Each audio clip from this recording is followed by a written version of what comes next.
Welcome, welcome, welcome. How is everyone doing this afternoon, this evening, depending on where you are in the world, where you're chiming in from? Welcome in. Welcome to the Ultimate Power Team. Welcome to the Power of 50 community. Welcome to my YouTube channel, wherever you're finding me at, wherever you're joining me at. Thank you, thank you, thank you for making that investment. As you guys come in, please feel free, share out the video, no matter if it's the replay or if you are catching it live. If you're on live, say hey, let me know that you're here. I welcome you all. As folks are coming in, I want to talk, give you a quick overview about the conversation we're going to have today. As you know, these videos are about the power of 50 life lessons. And so 50 life lessons to becoming your best self, for becoming your best self. And so many times we don't ever set aside time to really think through what it looks like. What tools do we need to have in our toolbox to truly create that custom fitted life that we want? And, you know, I'm on the cusp of 50. I've shared that with you guys now for the last week or so. Sorry, my hair is like all over the place. I've shared that with you now for the last week or so. I'm on the cusp of 50. December 11th is the big day, and lots of exciting stuff going on. We got a book coming out, The Power of 50, and that is a subtitle, 50 Life Lessons for Becoming Your Best Self. So I'm super excited about the process. I'm super excited about the journey, but most people do not make the investment to figure out, what does my best self look like? What does my custom fitted life look like? More importantly, what do I want it to look like? What you see, what you're experiencing now isn't all that there is. It isn't all that has to be. You do have the ability to shake things up a bit, to shift the atmosphere, so to speak. What's up, Donna? How are you, sis? You do have the ability to shake things up and to shift the atmosphere and truly be able to create this life that you love to live. I know firsthand. I always tell you guys, I was my own first client. I'm a walking poster child for these processes. So as you come in, share the video out. If you know a woman, you were born from a woman, you're raising a woman. These are the messages that women need to hear, and we need to support each other. That's the Power 50 community is about, being able to educate, encourage, and empower their best self, helping them navigate the life lessons and the landmines of womanhood and wisdom. So welcome into the Power 50. My name is Marci Batiste. I'm your ultimate power coach, America's #1 reality-based success and recovery trainer. My job is simply to help you disrupt your toxic thoughts and those self-sabotaging behaviors, and so that you can create the space that you need to build out that custom fitted life. And so today's life lesson is about boundaries. Life lesson: boundaries are a girl's best friend. I tried to live thanks, Donna, appreciate that. I tried to live my life for probably the first, let me don't get to lying here, probably the first, for sure, the first 36 to 38 years without really any established boundaries. But probably the first 42 years, okay? So this is a relatively, there was an aha that took place for me a few years back that said, you know what? You're gonna have to do some things different. You're gonna have to set some boundaries. You're gonna have to, I tell you all the time, we teach people how to be in relation with us. And I don't say relationship because this isn't about being in the relationship, but it's about how to relate to us. So we may only have a very distant relationship as far as being acquaintances or business associates, but I still have to teach you how to be in relation with me. How can you, what's acceptable to talk, how to talk to me? What is acceptable? Hey, Aaliyah, what are my deal breakers? Where do I draw the line? Where do you end and I begin, basically? And that's how we have to be in relationships. And what I would do with relationships, particularly intimate personal relationships, was I blended myself and I wove myself into whatever you were. So there was never a clear defining point of where you stopped and I start. I never had that for like 42 years. I think, yeah, it was probably 42 if I'm really honest. And then we being authentic, right? That's what being in the community is about, being honest and authentic, being transparent with our fears, flaws, and failures. So 42 years, I went not knowing where other people stopped and I started.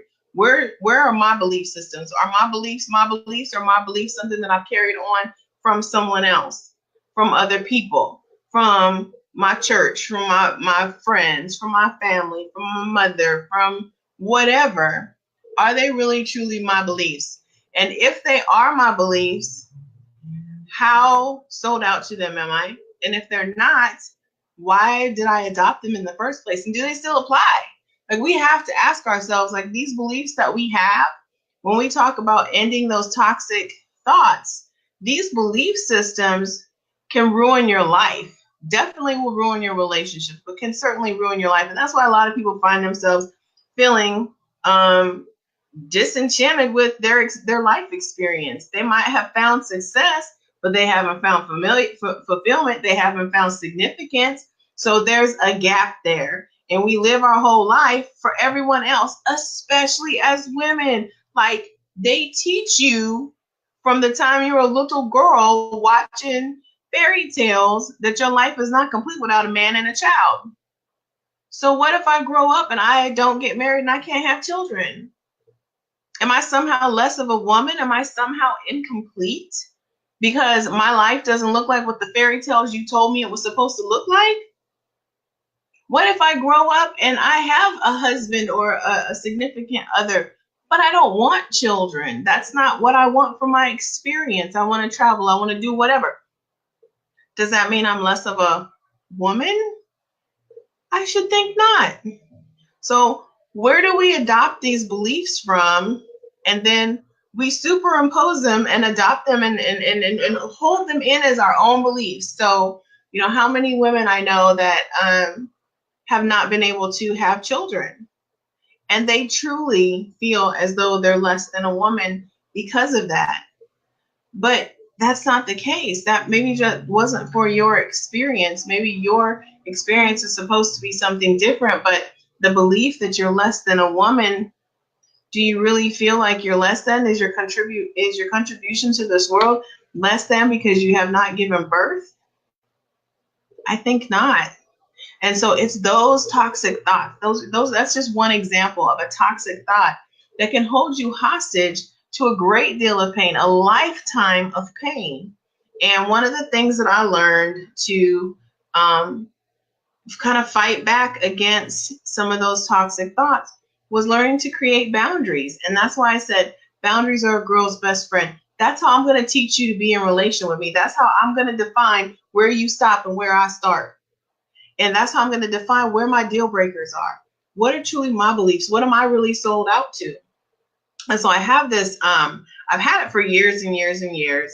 I used to have to recite it to myself almost daily, but it's actually a boundary prayer, and it's taken from the premise of the serenity prayer. So God grant me the serenity to accept the things I cannot change, to change the things I can, and the wisdom to know the difference, right? So that's the original serenity prayer.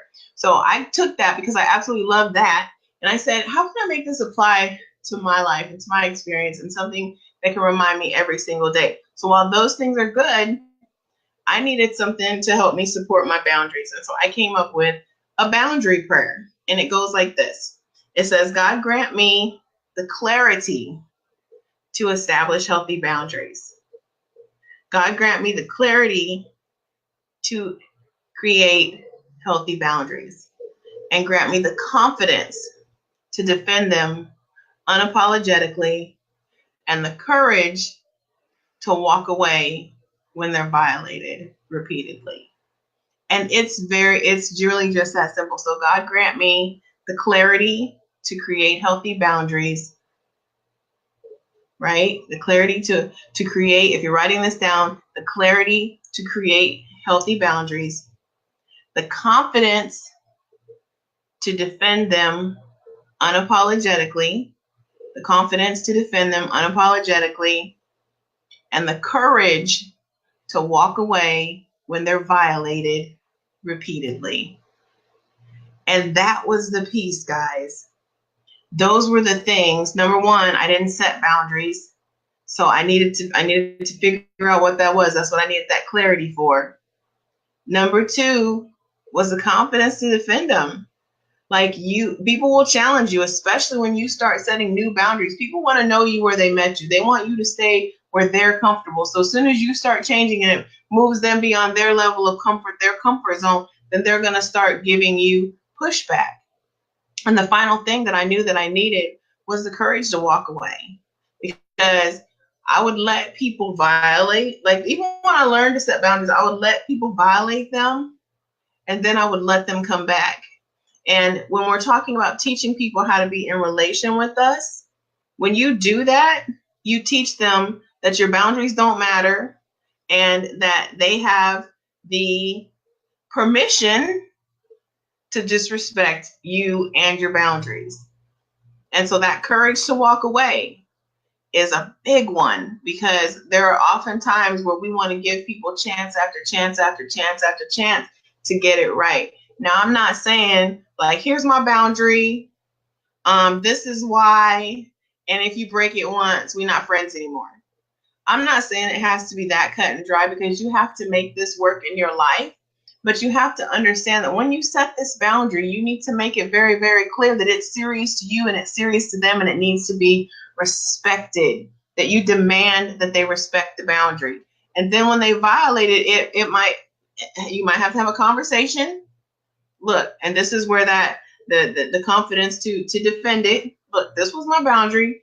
We had a conversation about it. You did this, this, or this, and this is how it impacted that boundary. This is why it was a violation. So we need to come to an understanding that that's not acceptable to me. Then if they violate it again, every violation is confirmation that it's okay to disrespect you and to dishonor your boundaries. At a certain point, you start saying that you don't respect them yourself, that you're dishonoring yourself by not standing up for your boundaries. And that was a hard pill for me to swallow. Was, well, I'm not disrespecting myself, they're disrespecting me. No, I'm disrespecting me by not defending these boundaries, by not having that courage to walk away when I know, like, okay, you have pushed this one too many times. It might be the first time, depending on how big the violation is, because if you hit me, that's we're not having the second conversation. Domestic violence taught that to me. I created that boundary very, very firmly. Another very strong boundary for me is don't call me names. One bitch is probably too many. Two bitches, we're definitely done. Just to give you an example, right? Those are deal breakers to me. I don't like to be shouted at. If you raise your voice, you want to shout, now I will communicate till the sun rises and sets, but I refuse to allow you to scream at me. Won't do it. So those are some examples of 3 very, very, very, very, very firm boundaries. And I'm very clear about that in relationships up front. This is what cannot happen. You cannot ever put your hands on me. You cannot disrespect me and call me out my name. I'm not your bitch. I'm not your hoe. I'm not this. I'm not that. My name is Marci, Marsha, ma'am, Miss Lady, something like that. But if you want to use some derogatory term for me, no, we're not doing that. We're not going to do, that's very firm boundary. You want to shout at me? I'm going to tell you up front. I don't like to argue. I like to communicate. I have conversations, like to resolve situations, like to get to the bottom of some stuff. But I'm not about to argue with you, and I'm not about to sit here while you shout at me. And these are boundaries that came to me, you guys, because this was my experience growing up. I was raised in an abusive household. I listened to my mom be beaten for 7 years straight while I hid in the closet and couldn't do nothing because I was a little kid. I listened to the names that he called her. I heard him smacking her in her face. I heard her crying. I heard her screaming. I learned to shut down when people shout at me.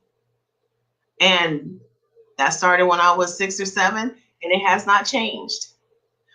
What has changed is I communicate that up front now. That's a deal breaker for me. That's a deal breaker. Like you can't get arguing solves nothing. You can't hear what somebody's saying if you're in the midst of an argument. You have to bring it down. And I teach a whole course on having crucial conversations. I teach that. I teach communication because that is such a strong boundary for me. If you shout at me, I will walk away. I'll walk away. Initially, I'll walk away from the conversation. You want to keep shouting, we in confined quarters in the same house, whatever, I will leave the space. If it continues, I will leave the relationship, no matter what it looks like. I will not. Those are firm boundaries for me. So that's just some examples, you guys, of how I've taken this boundary prayer that I created, the clarity to establish healthy boundaries, healthy personal boundaries, the confidence to defend them unapologetically, and the courage to walk away when they're violated repeatedly. That's how I've applied it to my life. That's just 3 examples, very firm boundaries for me. There's no give and take on those 3 things. Other boundaries I have, I can a little bit more, but those hard, fast, steadfast, that's a deal breaker. So that's my message. Learning to set those boundaries changed my life. It changed how people are in relationship with me, and it changed how, more importantly, I'm in relation with myself. And that was the biggest gift that I could give of myself. So questions on boundaries, hit me up, inbox me. Otherwise, follow the links that are included with the video. Share the video out to somebody else who probably needs to set some healthy boundaries. Take some notes. If you have questions, hit me up. I'm always here. I'm always available. Inbox is open 24/7, 365. Thanks again for being part of the Ultimate Power Team, Power of 50 community, and always for rocking on Live Life on Mars with me. Have a great one, guys. We'll talk soon.